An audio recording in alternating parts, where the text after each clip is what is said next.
Nung ang Panginoong Hesukristo po ay pumanik sa langit, nagbalik sa langit, hindi po ito slow motion na parang unti-unti siyang pumapanik. Tapos yung mga napapanood natin sa TV na umaakyat siya tapos tumutugtog, 'di ba, na may tugtog na background music na dahan-dahan siyang pumapanik. Well, alam po ninyo, hindi po ganun yon. Dahil nung ang Panginoong Hesukristo po ay pumanik po sa langit, sa totoo lang po, biglaan po yon. Parang parang ganon. Parang rapture, no? Parang dinagit, nawala siya sa paningin nila. Parang ganon, ng mga disciples po niya.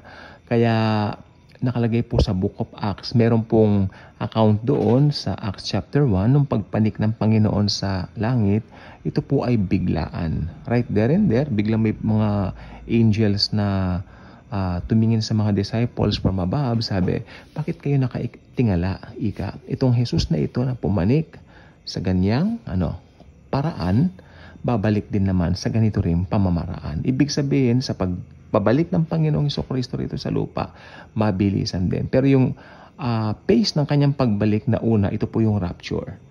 Okay? Yung second pace, syempre yung second coming niya, together with the church na ni-rapture na po niya. So, makikita po natin dito. So, biglaan po yung pagpanik ng Panginoong Hesukristo. Ito po ay hindi po slow-mo o slow motion na tinatawag po. Dahil ito po ay talagang nagpapakita ng significance kung paano biglang aalisin ng Panginoon dito ang mga nanampalataya sa Kanya para iligtas doon sa delubyo ng Great Tribulation na darating sa pangunguna nga po nitong Antikristo. Kung ito po ay talagang matibay na foundation na pwede natin panghawakan.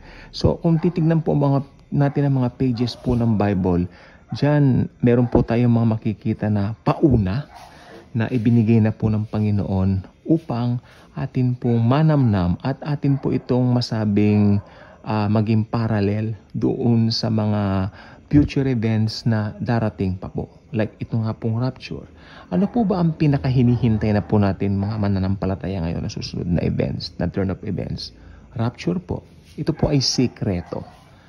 Dadagitin ng Panginoong Hesus ang mga naglagak sa kanya ng pananampalataya in a secret way. You know, it's a form of kumbaga unknown doon sa mga hindi mananampalataya. In fact, yung mga unbelievers na maiiwan, they will think na kinuha tayo ng mga aliens. Alien invasion. Yan ang kanila pong iisipin. The moment mangyari itong pagdagit sa mga mananampalataya o ito pong rapturo o rapture na tinatawag. So ito po ay event na atin pong inaabangan at hinihintay anytime. So ito nga po sabi ko, nangyayari na po yung Hamas-Israel war at ang Hezbollah parang sasali po, at syempre pag na-involve na po dyan ng Russia, China, yan na po, lahat na po yan. So isang maliit na bansa. Alam niyo po ba ang Israel kasing laki lang po ng Manila? No? Sa totoo lang po, buong bansa kasing laki lang po ng Maynila. Ang liit ng Israel, sa totoo lang po. Pero bakit ito pinalilibutan? Dahil may plano po ang Panginoon. Alam niyo po ba ang Israel? Ito ang magiging headquarters natin ni Jesus at ng ating mga kapatid sa Panginoon na rin na namatay na muling binuhay at sa ating mga buhay pa na dinagit. So lahat tayo, yung mga namatay na noon, na mga mananampalataya bubuhayin, and then tayo mga nandito pa, papalitan na lang tayo ng glorified body.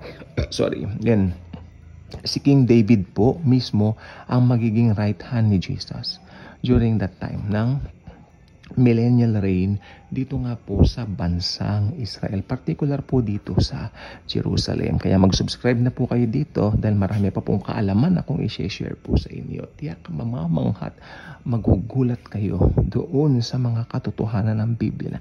Kung titignan po natin, hindi natin ganong napapansin. Pero hey, teka, parallel nga, parang hawig nga talaga. Hindi lang po hawig, talagang yan ang ginawa ng Panginoon na maging batayan natin, o parang sandigan natin, o parang balangkas natin para alam natin ang mangyayari sa hinaharap. Salamat po in Jesus truly loves us all.